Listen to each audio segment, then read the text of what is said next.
Praise the Lord. கர்த்தருக்கு மகிமை உண்டாவதாக.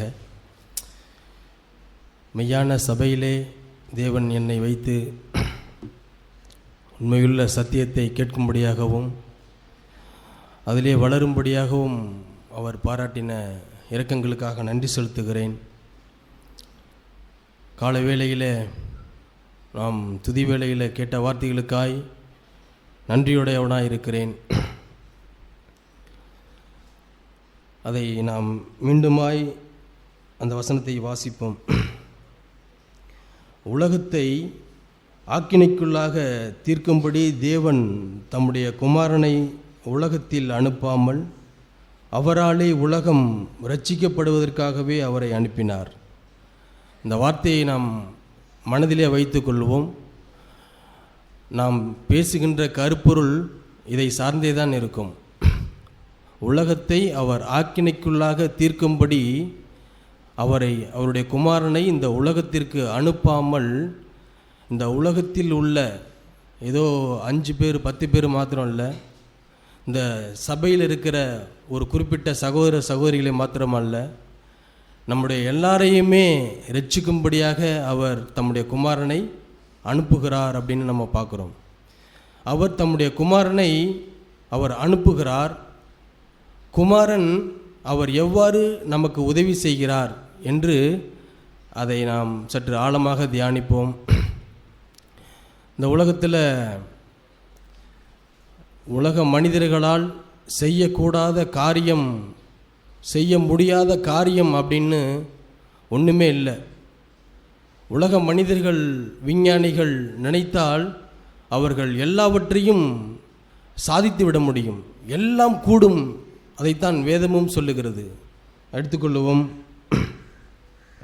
ஆதியாகமம் 11வது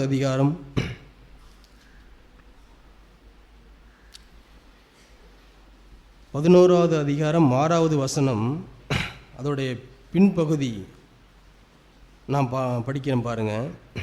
இப்பொழுதும் தாங்கள் செய்ய நினைத்தது ஒன்றும் தடைபட மாட்டாது என்று இருக்கிறார்கள்.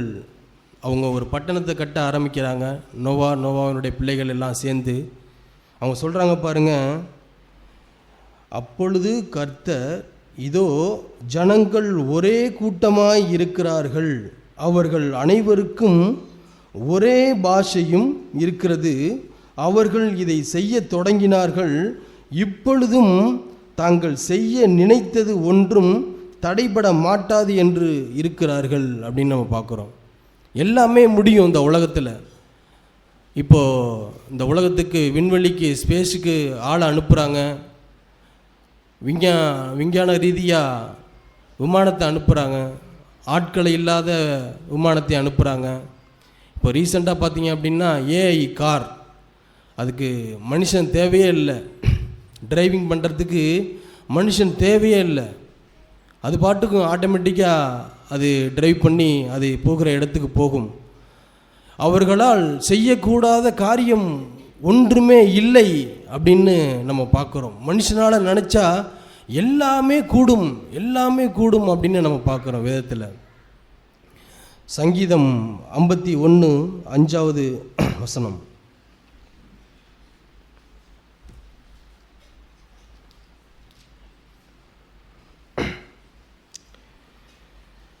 இதோ நான் துர்க்குணத்தில் உருவானேன், என் தாய் என்னை பாவத்தில் கர்ப்பம் தரித்தாள் அப்படின்னு நம்ம பார்க்குறோம். ஒரு பக்கம் மனுஷர்களால் கூடாத காரியம் ஒன்றுமே இல்லை அப்படின்னு நம்ம பார்க்குறோம். ஒரு பக்கம் தாவீது என்ன சொல்கிறார் அப்படின்னா, இதோ என் தாய் என்னை பாவத்திலே கர்ப்பம் தரித்தாள் அப்படின்னு நம்ம பார்க்குறோம். அப்போது பாவம் அப்படிங்கிறது ஆதாம் முதற்கொண்டு நம்முடைய இருதயத்திலே அது குடிக்கொண்டிருக்கிறது. பிரியமானவர்களே, அதைத்தான் நாம் இப்பொழுது சற்று ஆழமாக பார்க்க போகிறோம். என்னுடைய இருதயத்தில் என்ன குடிக்கொண்டிருக்கு? தேவன் உங்களுக்கும் எனக்கும் அளித்த வாக்குத்தத்தத்தை சுதந்திரித்து கொள்வதற்கு கேட்டோம் இல்லையா? அது தீமைக்கு அல்ல, அது எதுக்கானது? நன்மைக்கானது. நான் அந்த வாக்குத்தத்தத்தை சுதந்திரித்து கொள்ள வேண்டுமானால் நான் என் பங்கிற்கு என்ன செய்ய வேண்டும்? எல்லாமே செய்யக்கூடும் அப்படின்னு நம்ம பார்க்குறோம். ஆனால் ஒன்றே ஒன்று மட்டும் உன்னால் செய்ய முடியாது அப்படின்னு தேவன் சொல்லுகிறார். எடுத்துக்கொள்வோம். மார்க்கு 10ஆம் அதிகாரம்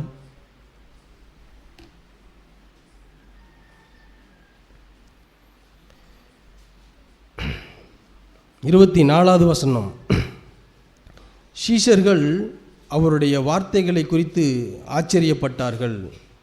இயேசு பின்னும் அவர்களை நோக்கி, பிள்ளைகளே, ஐஸ்வர்யத்தின் மேல் நம்பிக்கையாக இருக்கிறவர்கள் தேவனுடைய ராஜ்யத்தில் பிரவேசிக்கிறது எவ்வளவு அரிதாயிருக்கிறது. ஐஸ்வர்யவான் தேவனுடைய ராஜ்யத்தில் பிரவேசிப்பதை பார்க்கிலும் ஒட்டகமானது ஊசியின் காதிலே நுழைவது எளிதாயிருக்கும் என்றார்.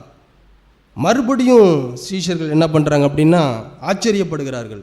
அவர்கள் பின்னும் அதிகமாய் ஆச்சரியப்பட்டு, அப்படியானால் யார் ரட்சிக்கப்படக்கூடும் என்று தங்களுக்குள்ளே சொல்லி கொண்டார்கள். நம்ம கால வேளையில் கேட்டோம் இல்லைங்களா, தேவன் தம்முடைய குமாரனை ஆக்கினைக்குள்ளாக தீர்க்காமல் ரட்சிக்கும்படியாகவே அனுப்பினார் என்று நம்ம பார்க்கிறோம். இங்கே சீஷர்களும் அதை தான் கேட்குறாங்க. அப்படின்னா யாருக்கு அந்த ரட்சிப்பு அப்படின்னு கேட்குறாங்க. அடுத்த வசனத்தை பாருங்க. இயேசு அவர்களை பார்த்து, மனுஷரால் இது கூடாதது தான், தேவனால் இது கூடாதது அல்ல, தேவனால் எல்லாம் கூடும் அப்படின்னு நம்ம பார்க்குறோம். நம்ம பார்த்தோம் இல்லையா, இந்த உலகத்தில் உலக மனிதர்களால் எல்லாம் செய்ய முடியும், ஆனால் அவர்களால் ஒன்று செய்ய முடியாது. அது என்ன அப்படின்னா அதுதான் தாழ்மை.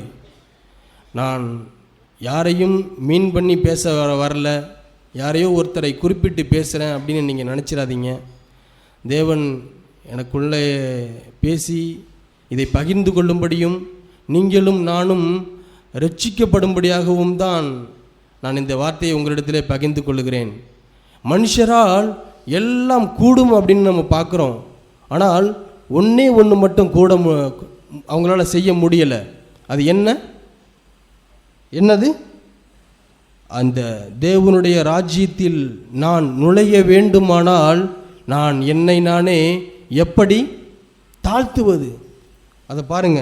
ஐஸ்வர்யவான் தேவனுடைய ராஜ்யத்தில் பிரவேசிப்பதை பார்க்கிலும் ஒட்டகமானது ஊசியின் காதிலே நுழைவது எளிதாயிருக்கும் அப்படின்னு நம்ம பார்க்குறோம் பிரியமானவர்களே.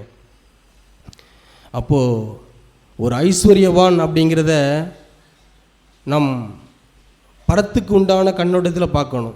ஐஸ்வர்யம் அப்படிங்கிறது ஏதோ பணம், பொருள், காசு, அதை அவர் மீன் பண்ணல. கிறிஸ்துவானவர் ஒரு ஊமையை சொல்ல வருகிறார் அப்படின்னா அவர் எதுக்காக அதை சொல்கிறார் அப்படின்னா, அந்த ஐஸ்வர்யம் அப்படிங்கிறது நம்முடைய இருதயத்தில் இருக்கிற அந்த பெருமையை காட்டுது. அப்படின்னா ஐஸ்வர்யவான்கள், பணக்காரர்கள் யாரும் நித்தியத்துக்குள்ளே பிரவேசிக்க முடியாமல் போயிடுமா அப்படின்னா கிடையாது. அவர் என்ன சொல்ல வரார் அப்படின்னா, உன்னுடைய இருதயத்துக்குள் ஒரு பெருமை இருக்கிறது, உன்னால் நீ தாழ்த்த முடியவில்லை. இந்த உலகத்தில் எல்லாவற்றையும் செய்ய முடிந்த இந்த மனிதர்களால் பல விஞ்ஞானத்தில் பலவற்றை செய்கிறாங்க. விஞ்ஞானிகளால் செய்ய முடியாததுன்னு ஒன்று இல்லவே இல்லை, எல்லாவற்றையும் செய்ய முடியுது. ஆனால் தாவீது சொல்லதைப் போல, என் தாய் என்னை பாவத்திலே கர்ப்பம் தரித்திருக்கிறாள், பாவம் வேறானது எனக்குள்ளே இருக்கிறது, அதனால் என்னை நானே தாழ்த்த முடியவில்லை, என்னுடைய இருதயம் கடினப்பட்டு போகிறது, என்னுடைய இருதயம் உப்பி போகிறது. எப்படி நம்ம பார்த்தோம் இல்லையா, ஐஸ்வர்யவானாய் நீ இருக்காதப்பா, நீ பெருமைக்காரனாக இருக்காத.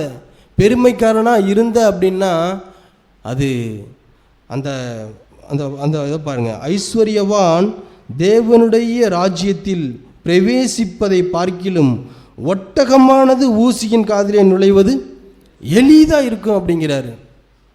நம்ம கற்பனை பண்ணி பாருங்கள், ஒட்டகத்துக்கு ஊசியின் காதுக்குள்ளே போயிடும் அப்படிங்கிறாரு.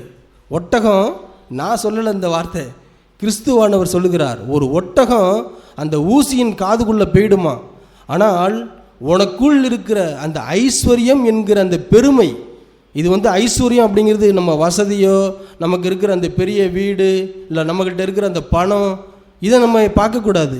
இந்த ஐஸ்வர்யம் அப்படிங்கிறது அது ஒரு விதமான ஒரு பெருமை பிரியமானவர்களே. இருதய கடினம், இந்த கடினம், அதைத்தான் அவர் சொல்கிறாரு. அந்த அளவுக்கு உன்னை நீ சிறுமைப்படுத்த வேண்டும் அப்படிங்கிறாரு. உன்னை நீ சிறுமைப்படுத்தணும் அப்படின்னா நாம் நினைத்து கொள்ளலாம், நம்மளை நாமளே பெருமை இல்லாதவர்களாய் காண்பித்து கொள்வதற்கு நாம் பிரயாசப்படலாம். எனக்குள் அதை பாருங்கள், அடுத்த வசனத்தை பாருங்கள்.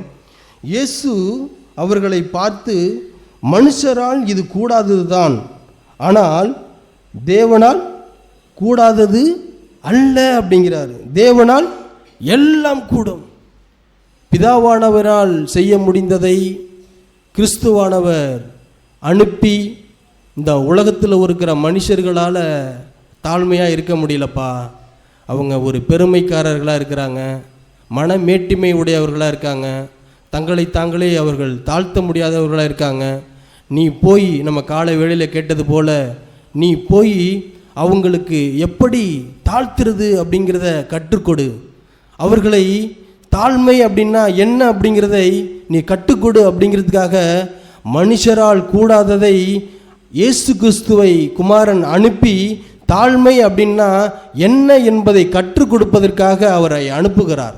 கிறிஸ்துவானவரை என்ன பண்ணுறார் அப்படின்னா, தாழ்மை அப்படிங்கிறத நம்ம பேசுகிற மாதிரி ஏதோ சட்டை ஒரு மாதிரியை நம்ம அயன் பண்ணாமல் போட்டுட்டு வர்றது, ஒரு அழுக்கான சட்டையை போட்டுட்டு வர்றது, நம்ம சகோதரருக்கு மத்தியில் அப்படியே தாழ்மையாக இருக்கிறது போல நடிக்கிறது, இதெல்லாம் தாழ்மை இல்லைங்க. இருதயத்தின் நினைவுகளை தேவன் அறிந்தவராக இருக்கிறார். நம் பேச்சுக்கு நாம் சபையில் இருக்கும் பொழுது நாம் தாழ்மையுள்ளவர்களாய் நடித்து விட்டு போயிடலாம். கிறிஸ்துவானவர் என்ன சொல்கிறார் பாருங்க, மனுஷரால் தாழ்த்த முடியாது, இது தேவனால் மாத்திரமே முடியும். தேவனால் மாத்திரமே முடியும் அப்படின்னா அதுக்காகத்தான் இந்த உலகத்தில் உலக மனிதர்களால் உங்களாலும் என்னாலும் செய்ய முடியாத இந்த தாழ்மை. அந்த வசனத்தை அடுத்து பார்த்துங்க அப்படின்னா இன்னும் ஆச்சரியமாக இருக்கும். அப்பொழுது பேதுரு அவரை நோக்கி, இதோ நாங்கள் எல்லாவற்றையும் விட்டு உம்மை பின்பற்றினோமே என்று சொன்னான். அந்த ஐஸ்வர்யவானை பார்த்தோம் அப்படின்னா, நான் சிறு வயது முதல் உம்முடைய கற்பனைகளை எல்லா கற்பனைகளும் நான் கை கொண்டு வருகிறேன் அப்படின்னு சொல்லுவான். உங்களுடைய கற்பனை, அந்த ஐஸ்வர்யவானுக்கு இருந்த அந்த வெளிச்சம், அந்த தெளிவு உங்களுக்கும் எனக்கும் இருக்குமா அப்படின்னா கண்டிப்பாக இருக்காது. அந்த அளவுக்கு தெளிவாய் தேவனுடைய வாக்குத்தத்தத்தை அவன் சிறு வயது முதல் அவ்வளவு பயபக்தியாய், அவ்வளவு நேர்த்தியாய், அவ்வளவு பரிசுத்தமாய் அந்த ஐஸ்வர்யவான் அவன் பின்பற்றி வருகிறான். பிரியமானவர்களே, அவன் வந்து கூப்பிடும் பொழுது நல்ல போதகரே அப்படின்றான். நல்ல போதகரே, நித்திய ஜீவனை நான் சுதந்திரித்து கொள்ள வேண்டுமானால் நான் என்ன செய்ய வேண்டும் அப்படின்றான். இயேசு கிறிஸ்துவை ஒருவன் நல்ல போதகரே, அவன் இயேசு கிறிஸ்துவை அவன் ஒரு ப்ளீஸ் பண்ணுறான். பா, நான் ஒரு நித்திய ஜீவனுக்குள்ளே வரணும், இந்த நித்திய ஜீவனை நான் சுதந்திரித்து கொள்ள வேணும் அப்படின்னா நான் என்ன பண்ணணும் சொல்லுங்க அப்படின்றாரு. நீ போ, உனக்கு உண்டானவைகளை எல்லாவற்றையும் விற்று தரித்திரருக்கு கொடு அப்படின்றாரு. ஆனால் அவன் மனமேட்டிமையானவனாய் தனக்குள்ளானதை அவன் விற்று தரித்திரருக்கு கொடுப்ப மனதில்லாதவனாய் அவன் திரும்பி போனான், கடந்து போனான் அப்படின்னு நம்ம பார்க்குறோம். பிரியமானவர்களே, மனுஷரால் கூடாதது தேவனால் கூடும், தேவனால் மாத்திரமே கூடும் அப்படின்னா அதைத்தான் நாம் காலை வேளையில் கேட்டோம். தேவன் குமாரனை அனுப்புகிறார்.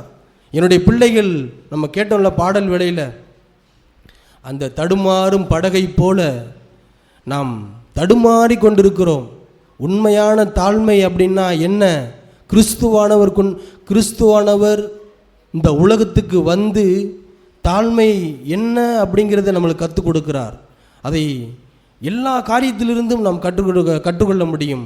சீஷர்களுடைய கால்களை கழுவுவதிலிருந்து, அவர் அங்கி இல்லாத போனதிலிருந்து, அவர் ஏழ்மையாகவே வந்து ஏழ்மையாகவே போனதிலிருந்து, அவர் பிறப்பிலிருந்து, அவர் மாட்டுத் தொழுவத்திலே தன்னுடைய பிறப்பை ஆரம்பிக்கிறார். இப்படி அவருடைய தாழ்மையை நம்ம எல்லாரும் அறிந்திருக்கிறோம்.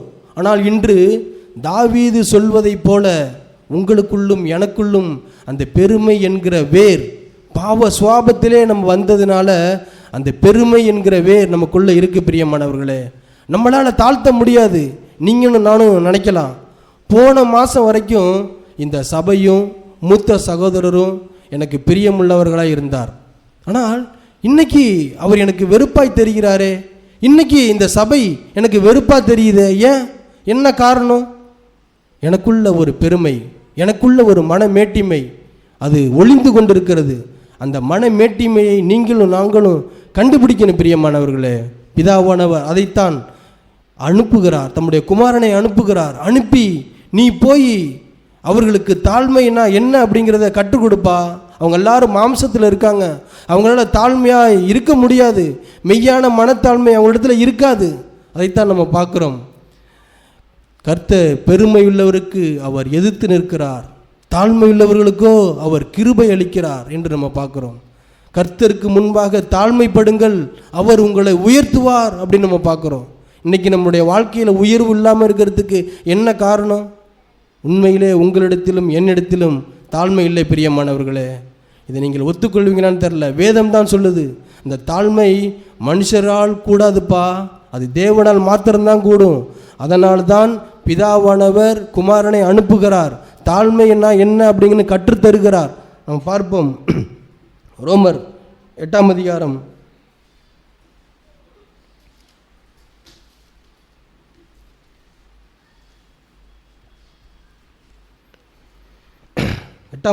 3வது வசனம்.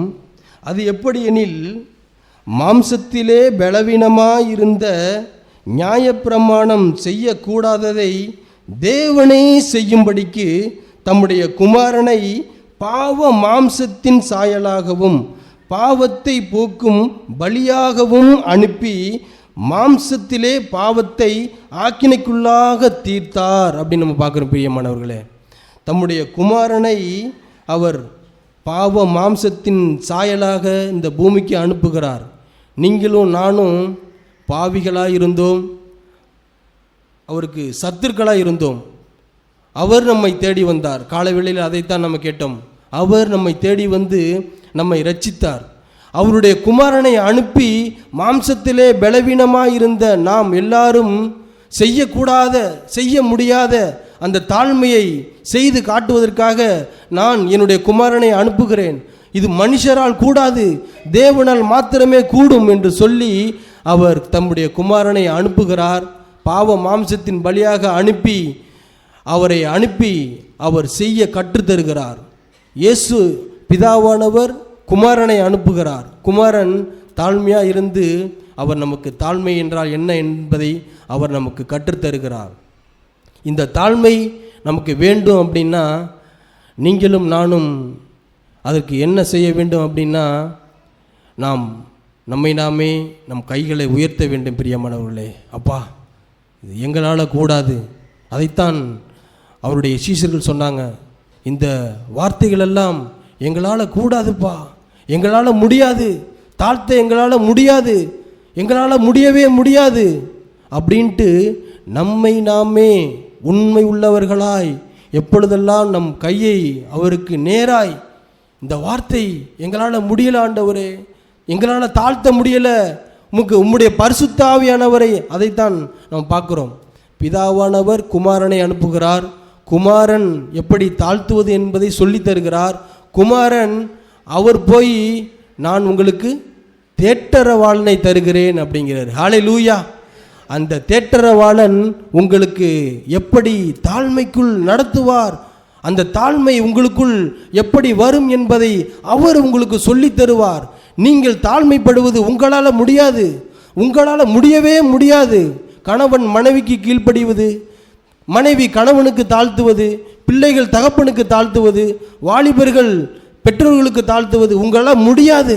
நீங்கள் தாழ்த்துறது போல நடிக்கலாம். நீங்கள் தாழ்த்தணும் அப்படின்னா பிதாவானவர் குமாரனை அனுப்பி குமாரன் எவ்வாறு தாழ்த்தினாரோ, இயேசு கிறிஸ்துவானவர் மகிமைப்பட்டதினால்தான் நமக்கு பரிசுத்த ஆவியானவர் கிடைத்தார். பிரியமானவர்களே, இயேசு கிறிஸ்துவானவர் எப்படி மகிமைப்பட்டார்? அவர் ஏதோ ஒரு காரில் வந்து வசதியானவராய் எல்லாவற்றையும் சுகபோகமாய் அனுபவித்து அவர் மகிமைப்படவில்லை. நமக்கு தெரியும் எவ்வளவு பாடுகள், உபத்திரவங்கள், ஏளனங்கள், பசி, பட்டினி, வியாகுலம் இவற்றிற்கு மத்தியில் அவர் மகிமைப்படுகிறார். இவை எல்லாவற்றையும் குமாரன் சகித்து கொண்டதினால்தான் பரிசுத்த ஆவியானவரை அவர் நமக்கு வாங்கி தருகிறார். ஹல்லேலூயா. இந்த பரிசுத்த ஆவியானவர் மூலமாய் தான் நீங்களும் நானும் தாழ்த்த முடியும். பெந்தகோஸ்தே நாள் வந்தது. சீஷர்கள் எல்லாரும் கூடியிருந்தார்கள். அப்பம் பிக்கிற பண்டிகை. அந்த அப்பம் பிக்கிற பண்டிகையில் எல்லாரும் அப்பம் பித்தாங்க. 120 பேர் மாத்திரம்தான் அந்த அபிஷேகத்தை பெற்றுக்கொண்டாங்க. அந்த 120 பேர் மாத்திரம்தான் அவர் வந்து தங்கி இருந்து, பரிசுத்த ஆவியானவர் வந்து தங்கி இருந்தார். காரணம், சீஷர்கள் எங்களால் முடியாதுப்பா, தாழ்த்தணுமா, எங்களால் முடியவே முடியாது, உம்முடைய பரிசுத்த ஆவியானவர் இல்லாமல் எங்களால் மெய்யான மனத்தாழ்மையில் முடியவே முடியாது அப்படின்னு சொல்கிறாருங்க. பாருங்க, அப்போஸ்தலர் 2ஆம் அதிகாரத்தில் பாருங்க,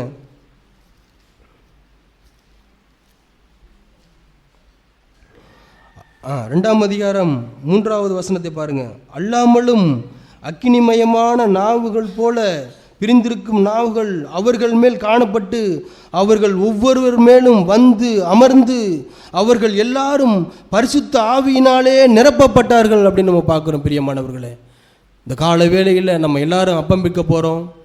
நம்ம எல்லாருக்குள்ளும் மனத்தாழ்மை இல்லை என்பதை நாம் உணர வேண்டும்.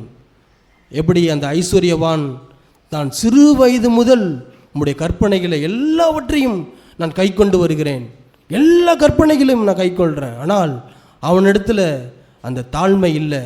அவன் வெட்கப்பட்டு அவன் குறுகி நாணி போய் திரும்பி போனான். நல்ல போதகரேன்னு அழைத்தான். இன்னைக்கு நீங்களும் நானும் நம்ம சபைக்கு வரலாம், ஆராதிக்கலாம், வேதத்தை வாசிக்கலாம், நீங்களும் நானும் தேவ பக்தியுள்ள குடும்பத்தை கட்டலாம். ஆனால் உங்களுக்குள்ளும் எனக்குள்ளும் அந்த தாழ்மை இல்லை அப்படின்னா, அந்த மனத்தாழ்மை இல்லை அப்படின்னா நாம் புறக்கணிக்கப்பட்டு விடுவோம். பிரியமானவர்களே, அந்த ஐஸ்வர்யவனை போல தள்ளப்பட்டு போய்விடுவோம். அந்த நித்திய ஜீவனை நாம் சுதந்திரித்து கொள்ள முடியாது. நீங்களும் நானும் உண்மையிலே அந்த சீஷர்கள் சொன்னது போல, எங்களால் முடியாதப்பா, இந்த தாழ்மை எங்களால் முடியாது, இந்த தாழ்மை தருவதற்கு பிதாவானவர் கிறிஸ்துவை அனுப்புகிறார். கிறிஸ்து ஒரு தேற்றரவாளனை தருகிறார். அந்த பரிசுத்த ஆவியானவர் இருந்தால் மாத்திரமே நம்மளால் தாழ்த்த முடியும். பிரியமானவர்களே, இந்த பரிசுத்த ஆவியானவர் வருகிற பொழுது அவர்கள் எவ்வளவாய் நிரப்பப்பட்டார்கள் என்று நம்ம பார்க்கிறோம். கடைசியாய் நான் ஒரு வார்த்தையை படித்து முடிக்க விரும்புகிறேன். மல்கியா 4ஆம் அதிகாரம் 1வது வசனம். இதோ சூளையை போல எரிகிற நாள் வரும், அப்பொழுது அகங்காரிகள் யாவரும் அக்கிரமம் செய்கிற யாவரும் துரும்பாயிருப்பார்கள். வரப்போகிற அந்த நாள் அவர்களை சுட்டரிக்கும், அது அவர்களுக்கு வேரையும் கொப்பையும் வைக்காமற் போகும் என்று சேனைகளின் கர்த்தர் சொல்லுகிறார். ஹல்லேலூயா. உங்களுடைய இருதயமும் என்னுடைய இருதயமும் அந்த நெருப்பு இருந்து கொண்டே இருக்க வேண்டும். பிரியமானவர்களே, அந்த அக்கினி எரிந்து கொண்டே இருக்க வேண்டும். நீங்களும் நானும் தாழ்த்தணும் அப்படின்னா ஏதோ நாம் கேட்டது போல வெறுமனமே தாழ்த்த முடியாது. இந்த தாழ்மைக்கு நமக்கு பரிசுத்த ஆவியானவர் தேவை. இந்த தாழ்மையை நமக்கு கற்றுத்தந்தவர் கிறிஸ்துவானவர் போய் இந்த சத்தியத்தையும் இந்த தாழ்மையும் உங்களால் செய்யவே முடியாதுப்பா. இந்த உலகத்தில் செய்ய முடியுது எல்லாவற்றையும் செய்ய முடிந்த மனிதர்களால் தாழ்மை அப்படிங்கிறத செய்ய முடியவில்லை. இந்த சீஷர்கள் சொல்வதைப் போல நீங்களும் நானும் கையை தூக்குங்க. அவருக்கு நேராய் நின்று நாம் கைகளை தூக்கி விடுவோம். எங்களால் தாழ்மையாக இருக்க முடியவில்லைப்பா, எங்களுடைய இருதயத்தில் ஒரு மன மேட்டிமை இருக்குது, அது உண்மைதான். நாம் நினைத்து கொண்டிருக்கலாம் நாம் தாழ்மையாக இருக்கிறோம் என்று நாம் நினைத்து கொண்டிருக்கலாம். பிரியமானவர்களே, மெய்யாகவே தேவன் சொல்லுகிறார், இயேசு சொல்லுகிறார், இது உங்களால் கூடாது, இது தேவனால் மாத்திரம் கூடும். அப்போ நம்ம செய்யணும் அப்படின்னா அந்த பரிசுத்த ஆவியானவரை நாம் வாஞ்சிக்க வேண்டும். அந்த பெந்தகோஸ்தே நாள் வந்தது. அந்த பெந்தகோஸ்தே நாளில் அக்கினிமயமான நாவுகள் அவர்கள் மேல் வந்தது என்று நம்ம பார்க்கிறோம். நாம் உண்மையிலே நாம் வாஞ்சிப்போம். பிரியமானவர்களே, நீங்களும் நானும் இந்த பரிசுத்த ஆவியானவரை வாஞ்சித்து அக்கினிமயமான அந்த நாவுகள் நம்மேல் வரணும். அந்த பெந்தகோஸ்தே நாளிலே அவர்கள் மேல் இறங்கிய அந்த பரிசுத்த ஆவியானவர் உங்கள் மேலும் என் மீதும் இறங்கினால் மாத்திரம்தான் நாம் அவருடைய சோபத்துக்கு நேராக வர முடியும். கடைசியாய் யோவான் 6ஆம் அதிகாரம்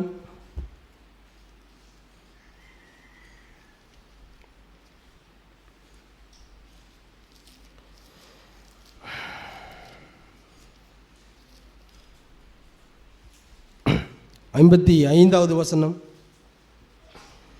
என் மாம்சம் மெய்யான போஜனமாய் இருக்கிறது, என் இரத்தம் மெய்யான பானமாய் இருக்கிறது.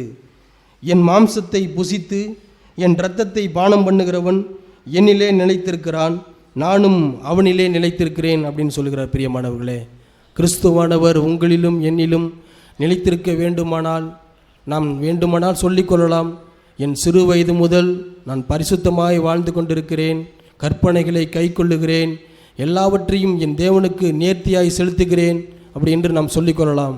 ஆனால் நீங்களும் நானும் கிறிஸ்துவானவர் எதிர்பார்க்கிற அந்த தாழ்மை, அந்த மெய்யான தாழ்மையை கொள்ள வேண்டுமானால் நாம் ஒப்புக்கொள்ள வேண்டும், என்னிடத்தில் அந்த தாழ்மை இல்லை, நான் பெருமைக்காரனாக இருக்கிறேன்.